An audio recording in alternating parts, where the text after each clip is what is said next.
Why did the death of George Floyd get so much coverage and spark so many protests? The part people are leaving out is it happened in the peak of COVID. So everyone was at home. Lots of people weren't working. Everyone was already frustrated at the establishment. So everyone was at home watching the news and seeing what happened. With lots of time, energy and pent-up frustration. And the George Floyd protests were the perfect place to point it towards. The slow nature of the murder demonstrated a total lack of basic human empathy. The whole thing is recorded and you can see it slowly happen. As opposed to some quick accident where an officer can claim a misunderstanding. Also the fact it was several officers there. So many opportunities for one of them to speak up and change the way they were handling him. But none of them felt the need to do that. Those are a couple reasons that came to mind. Incidents like this one, that spark widespread protests or even actual riots, are never isolated incidents. Rather, they reflect something that has been going on for a long time, perhaps decades. Resentment that society is doing nothing to stop the abuse grows and simmers. And one day, the pot boils over. I'll answer as someone who was on the ground in Minneapolis, and had been part of many protests against MPD violence before then, and was part of the protests following his murder. It was mostly an issue of the video and the scale of the protests. Previous killings by the MPD and other Twin Cities area police departments had happened with less clear video evidence. Jamar Clark's actual death happened off camera. Philando was killed on camera, but there was debate about whether the officer feared for his life. Many other police killings happened with no camera or with circumstances that divided people on whether or not it was justified. The killing of George Floyd was caught on camera and was just unjustifiable by anyone. Until days later when the spin started claiming he died of an overdose instead of the restrictions to his breathing. The second part was the scale of the protest. When I came out to the protest that day, I expected it to be like so many others. The same crowd of activists and families of victims and some supporters. But not much more than that. We had been through all this before. But the whole town seemed to be there. They were outraged by his death and many people were free from work because of COVID. Even then, things didn't really get violent until the police response to the crowd outside the precinct. Apparently cops had left guns in their squad cars and those cars parked out where the protesters were converging. They were afraid protesters would break open the cars and get the guns. The cops had already staged a phalanx of vans nearby with riot squads and gas. They drove the phalanx in and started gassing the crowd. That's when things got kinetic, people throwing things, making barricades, etc. After that it just escalated into something the news couldn't ignore, and the rest is history. Probably because the whole thing was recorded. People watched that man die for 9+ agonizing minutes. That man was murdered. It was blatant murder that went viral. It's more like the straw that broke the camel's back. Cop murdered a guy in broad daylight while his buddies stood there. You must have missed all the other protests. Sandra Bland, for example. It's the fact that there was a full video where people could see the sheer brutality. Similar to Rodney King.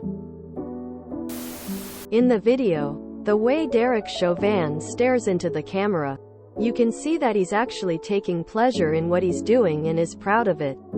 He wanted us to see that the pinnacle of his life was to murder a black man in public in broad daylight with an audience.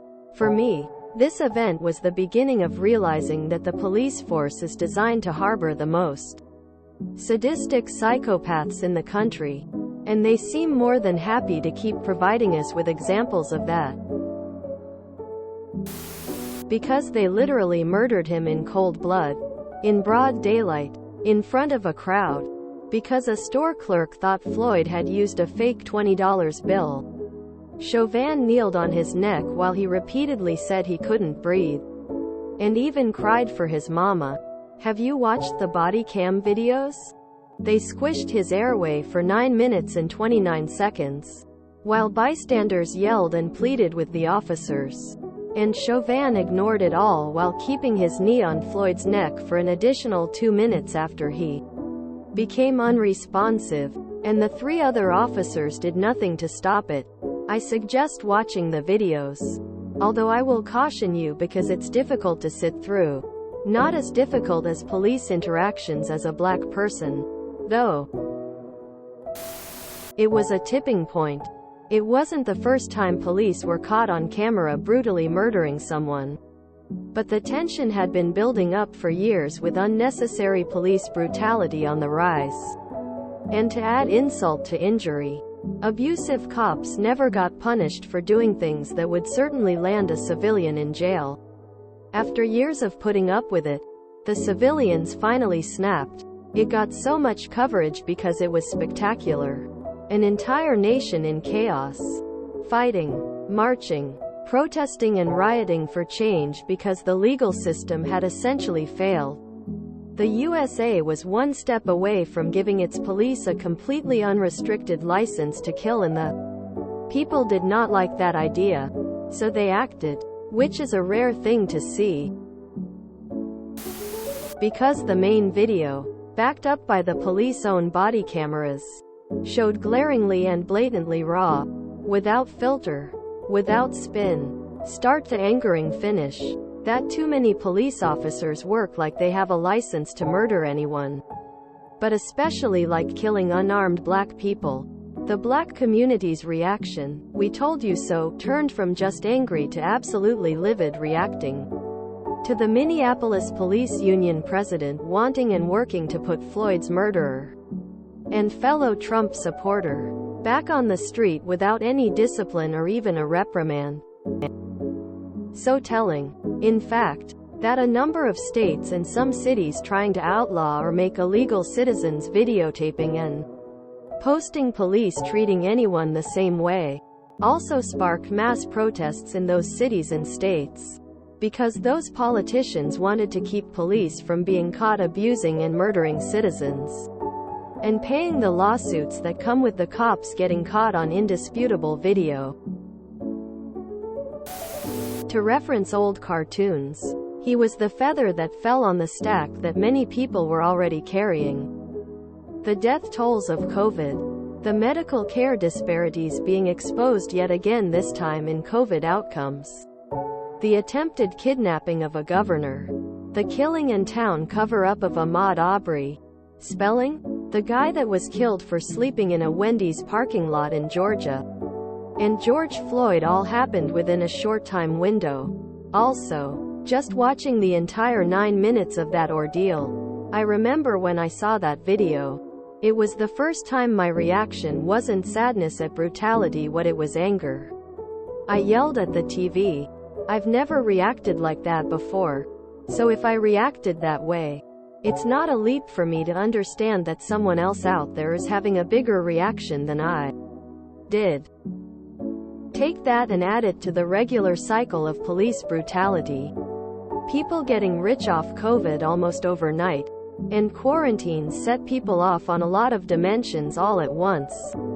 Also didn't help that the nation's leader at the time had absolutely no message of unity to anchor on whatsoever. The thing to remember about the George Floyd affair is that the police and district attorney took no action when they watched the video of a MPLS cop murdering a black man. They didn't act because they saw the video. They acted because we saw the video. A large part of white America has been blissfully ignorant of the realities of black Americans' lives. Filming the murder of a man on the street was a pretty powerful wake-up call for people who were just not paying attention, or previously didn't give it thought, or didn't realize the seriousness. So forth. They killed a guy without a thought and him begging for his life the whole time, not resisting, while Other cops watched. It was a disgusting display of what cops are doing in our justice system, and they tried justifying it. If it wasn't for the videos, they wouldn't have been punished. I'm white too, and it was the worst display of what our justice system is doing. Still today, nothing has changed, and why it's so outrageous and upsetting to people of color, as they are the main targets in this horrible scenario. COVID lockdowns, and the particularly visible way in which it happened on camera, and to a man who was in a vulnerable position and obviously not threatening once he was apprehended. The people on here feigning shock that COVID lockdowns were part of the equation are either gaslighting or deluding themselves. It was recorded as an officer did it in cold blood for 9 minutes while other officers stood around and watched, and told others to stay back, as Floyd was begging to breathe. Factors that helped is that it was the start of quarantining for a pandemic, and there wasn't enough news for it to blow over. And, as you stated, it was one of a long line of American police murdering citizens, especially black people. Because it was cruel AF. That poor man deserved better from his country. Partly it's that he was calling out for his mother. That can't fail to move most people, since they can imagine themselves in that situation, where they are close to death and calling out to the person who brought them into this world. And the fact that the police didn't have enough sympathy to let him breathe even after that is sickening. If I were American, one probably would have been out protesting too. If you enjoyed this video, please check out our playlists full of similar content. Epic Eracast is like doom scrolling for your ears. Please like, share, and subscribe.